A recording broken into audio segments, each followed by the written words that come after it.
The release of over 3 million of the Epstein files has shocked the world, as it has now exposed the vile actions of the sex offender as well as many other of the corrupt elite class. These files have also given us a better understanding of Epstein's personal life, including his casual conversation, his luxurious lifestyle, and his attitude towards those who he deemed lesser than himself. Enter Patrick Bateman, a New York financier whose corporate life is accompanied by fine dining, expensive skincare routines, beautiful women, and luxurious apartments. He presents himself as a calm and sophisticated individual, but as we later learn, is plagued with a lust for violence, superiority, and excess. Today, we'll be comparing these two monsters and looking how Bret Easton Ellis's American Psycho helps us to understand the true nature of individuals such as Jeffrey Epstein, and just how far removed from the rest of humanity they really are. But before we get into any of that, I just want to put a bit of a content warning to begin with, as we'll be covering some pretty extreme topics, including the solicitation of the prostitution of minors, as well as the abuse of women and a few other topics like that.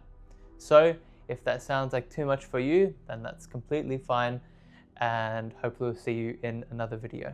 And if you are still here, thank you for sticking around. I think it's really important that these injustices don't go unnoticed, especially in light of all the craziness and corruption that's going on in the world today, as the corrupt elite, many of whom were involved with Epstein, are also involved with the corruption that we're seeing around us today. Anyway, back to the video, and as always, thank you for watching. Okay, so today we'll be breaking down American Psycho into 4 main sections. First of all, the sophisticated facade, where we will look at the surface level of Bateman's luxurious lifestyle. Next, we'll move to the slipping mask, where the cracks in Bateman's personality and lifestyle begin to show. Next, we'll be looking at the escalation of violence, where Bateman's darker tendencies begin to take hold.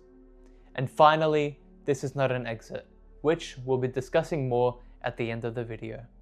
We'll be using these sections to explore how Ellis critiques extreme consumerism, materialism, and the facades of the elite, and use our understanding of these in order to better understand our own American, British, Israeli, Emirati, and all other psychos which inhabit our own world today. Chapter 1. The Sophisticated Facade. In the opening chapters of American Psycho, we are introduced to Patrick Bateman, a New York financier, who has a seemingly perfect corporate life. He attends luxurious restaurants, he wears only the finest clothing, including suits from Ellen Flusser and silk ties from Valentina Couture, and has a skincare routine which perfectly captures his clean, sharp, and refined exterior. I always use an aftershave lotion with little or no alcohol, because alcohol dries your face out and makes you look older. Then moisturizer, then an anti-aging eye balm, followed by a final moisturizing protective lotion. Bateman's persona also extends to his intellectual prowess, which he uses to try and attain social superiority and popularity over others, usually through seemingly rehearsed speeches. We have to end apartheid for one, and slow down the nuclear arms race, stop terrorism, and world hunger. We have to provide food and shelter for the homeless, and oppose racial discrimination and promote civil rights. In the opening sections of both the book and the movie, we are presented with a seemingly calm and calculated individual. Bateman presents a curated version of himself, and is in turn accepted by the world around him, whether that be through the praise of his peers or his own ability to accept himself. This facade is what ultimately holds Bateman together. So how does this first section of the text translate to the world that we live in today? Well, I think it's a pretty obvious criticism of the hyper-commercialized and performative nature of the world we live in today. We already see elites proudly surrounding themselves with increasingly higher levels of luxury. The Epstein files made this even clearer, as Epstein and his associates had an entire island dedicated to their affairs. This similarly to the luxurious apartments, restaurants, and offices of American Psycho, create a facade behind which these corrupt elite can hide. This creates a sense of disconnect between these elites and the rest of humanity, and this is the really important point which we'll be returning to later in the video. This facade of professionalism and refinement is clearly seen with Epstein's personal relationships, particularly with the new emails which were released.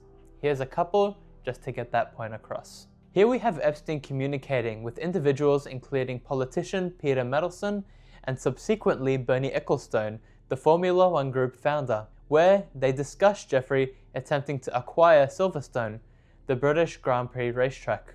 All of which occurred more than 2 years after Epstein pled guilty to 2 accounts of solicitation of prostitution and of solicitation of prostitution with a minor.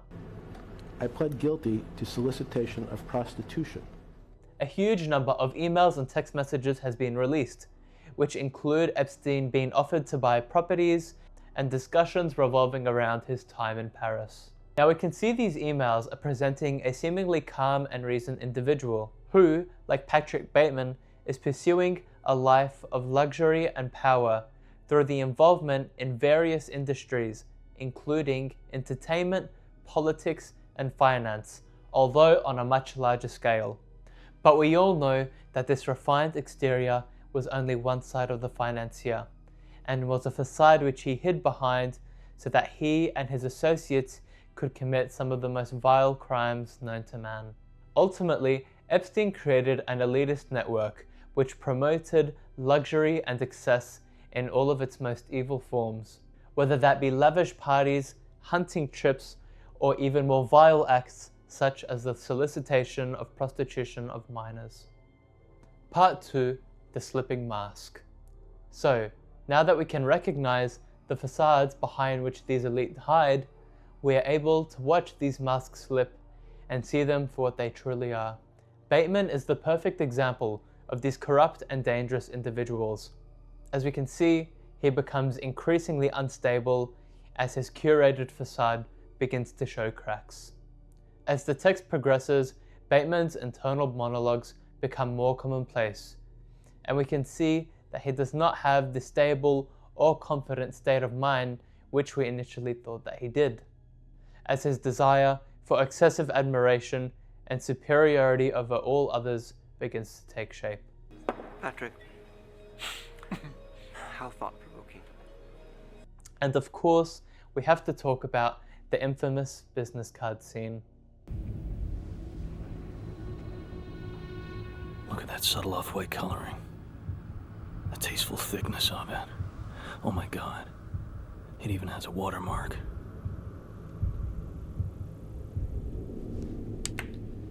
Something wrong?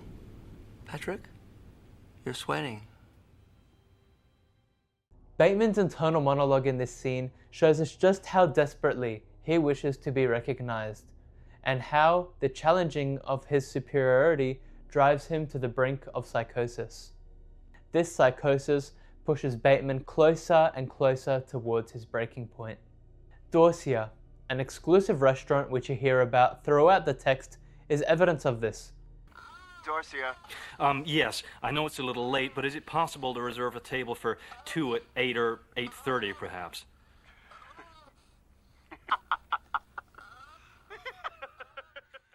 Bateman struggles to get a reservation at Dorsia's throughout the text, as he lacks the respect, influence, and power needed in order to secure that reservation.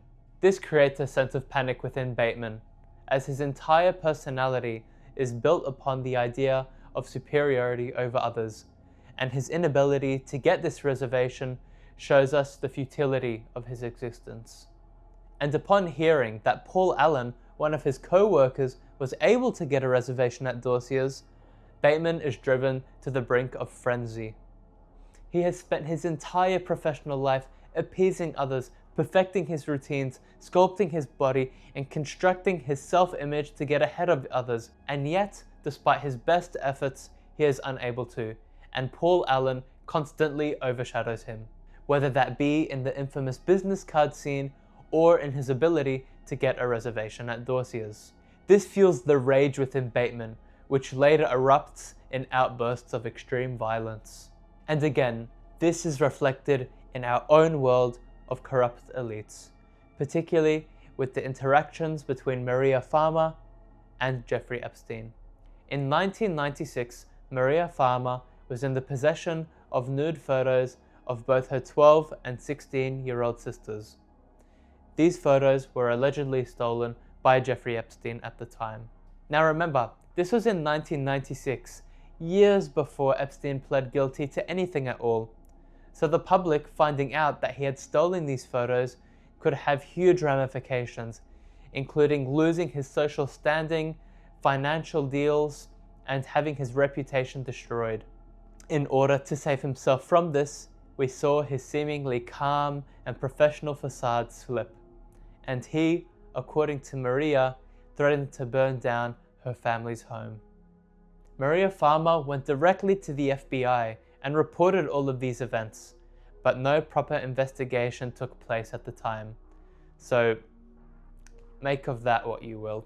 Anyway, although we don't get as great of a look into Epstein's psyche as we do Patrick Bateman's, it is still glaringly obvious through both his interactions with Maria Farmer and several others in his life that when having his reputation and superiority challenged, Epstein was capable of great violence and hatred, and his mask would finally slip. Part 3. The escalation of violence. Bateman explodes with violence, as directly after the business card scene where his social standing is diminished, he torments and stabs a homeless man and his dog to death.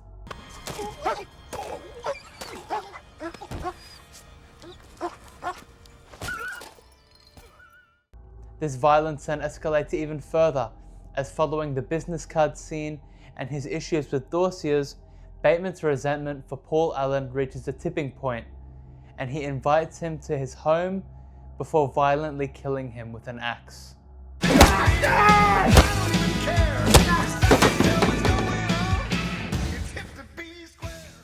These two moments show us Bateman is not just a frustrated man.